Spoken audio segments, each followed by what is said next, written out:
nós vamos falar agora sobre o assunto do ex-presidente Jair Bolsonaro. Os advogados do ex-presidente recorreram da decisão de prisão domiciliar decretada pelo ministro do STF, Alexandre de Moraes. E o Igor está aqui com a gente porque ele está por dentro do assunto e tem esses detalhes. É com você mais uma vez, meu amigo. Pois é, a defesa do ex-presidente Jair Bolsonaro, desde a prisão domiciliar, já falava que iria recorrer dessa decisão do ministro Alexandre de Moraes.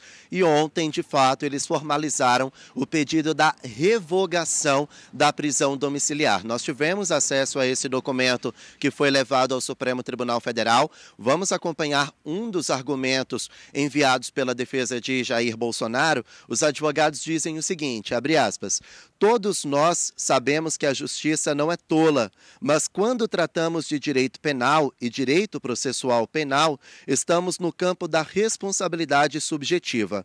O que não seria necessário dizer, demanda prova e indícios concretos que o alvo da cautelar decidiu desrespeitar o judiciário. Fecha aspas. Deixa eu traduzir, deixa eu contextualizar para vocês o que a defesa disse. É que na decisão para a prisão domiciliar, Alexandre de Moraes disse que a justiça é cega, mas não é tola. Aí vem os advogados de Bolsonaro e falaram, a justiça não é tola, mas ela precisa de indícios, de provas para justificar a prisão.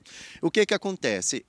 Alexandre de Moraes determinou a prisão domiciliar de Jair Bolsonaro porque o ex-presidente, ele conversou com vídeo celular, com uma videochamada de WhatsApp com seus manifestantes, os seus apoiadores, no último domingo, lá em Copacabana, no Rio de Janeiro. Bolsonaro estava em casa, ligou para o filho dele, o senador Flávio Bolsonaro, discursou pelos altos-falantes com os manifestantes e essas declarações foram publicadas nas redes sociais.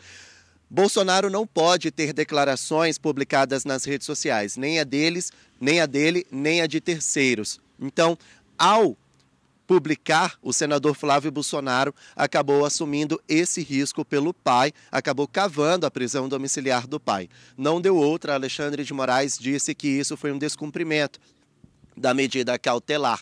E agora a defesa pede o seguinte, olha, Bolsonaro não descumpriu a medida cautelar porque ele não tem domínio sobre o que os outros publicam nas redes sociais e, por isso, não tem prova de que ele cumpriu. A prisão, então, seria arbitrária, inconstitucional e eles pedem agora a revogação da prisão domiciliar, que Bolsonaro volte a cumprir as medidas cautelares, podendo ficar fora de casa das 6 da manhã às 7 da noite. Até o momento, o ministro Alexandre de Moraes não se posicionou sobre o assunto, mas ele ainda deve dar um parecer nesta semana, depois de um parecer da Procuradoria-Geral da República. A gente vai seguir acompanhando, Luiz.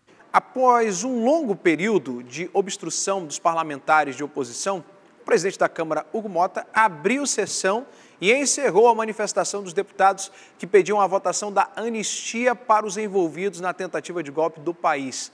Sobre esse assunto, quem vai chegar trazendo informações atualizadas é o nosso querido Igor Damasceno, a quem eu já dou meu bom dia aqui. Seja bem-vindo ao Manhã no Ar dessa quinta-feira.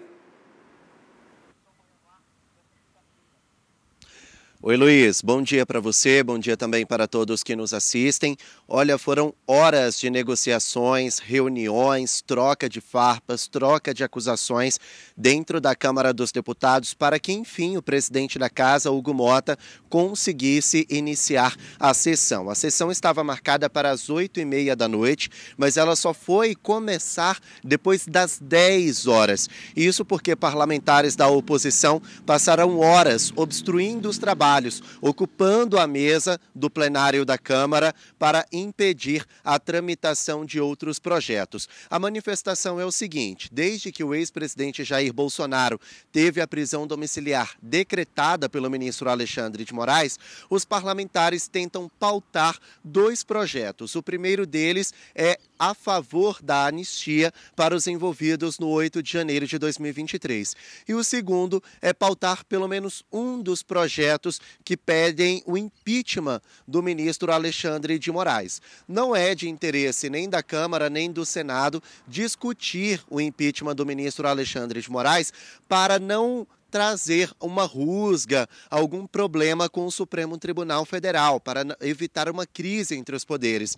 E aí, sabendo disso, os parlamentares da oposição, desde anteontem, passaram a ocupar a mesa do plenário, impedindo a tramitação, a votação de outros projetos.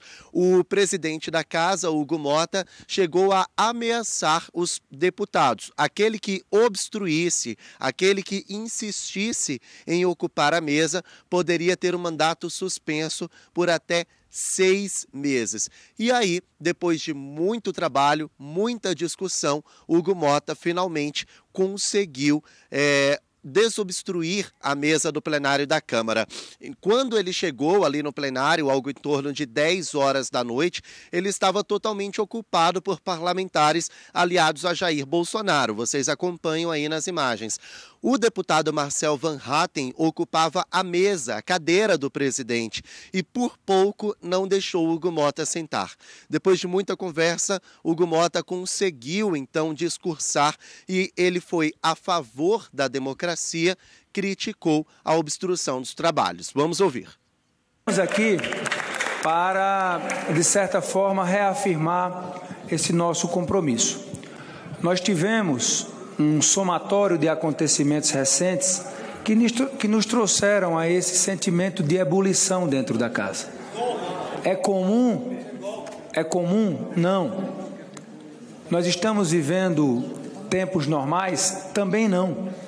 Mas é justamente nessa hora que nós não podemos negociar a nossa democracia e aquilo que para essa casa é o sentimento maior dessa casa. Essa sessão feita ontem, depois das 10 horas da noite por Hugo Mota, foi só para simbolizar de que a situação já estava dentro da normalidade, dentro do controle novamente. Ele disse que uma outra sessão deliberativa, ou seja, de análise de projetos, iria ser marcada no horário e dia ainda a serem confirmados. Mas os parlamentares da oposição saíram ali da mesa, desobstruíram o plenário e agora já é possível marcar uma sessão na Câmara dos Deputados. O deputado Sóstenes Cavalcante, que é líder da oposição na Câmara, ele falou a respeito desses trabalhos e a luta para pautar o impeachment do ministro Alexandre de Moraes. Vamos ouvir. O poder legislativo de cócoras para o poder judiciário. Toda esta ocupação feita pelos guerreiros parlamentares que cumpriram até agora tem o objetivo principal da volta das prerrogativas constitucionais do Congresso Nacional. E é isto que foi fruto do acordo. O presidente Hugo Mota pediu aos líderes aqui representados.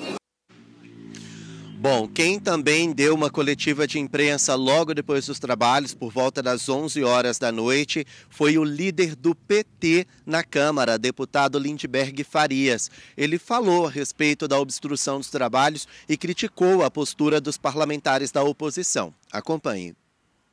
Esses golpistas que fizeram tudo isso ameaçavam levar isso até a próxima semana. Golpista!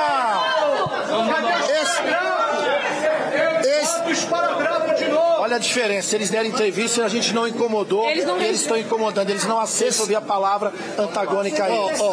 Primeiro ponto é que eles perderam, tiveram que sair da mesa. Segundo ponto, não houve nenhuma negociação com esse pessoal que está fazendo chantagem. Participei de todas as reuniões, participei do colégio de líderes, de todas as negociações. Não vamos votar anistia, isso está fora. Quer ficar por dentro de todas as informações e da programação da Crítica? Faz o seguinte, se inscreve no nosso canal e ativa as notificações para não perder nada. Até o próximo. Tchau!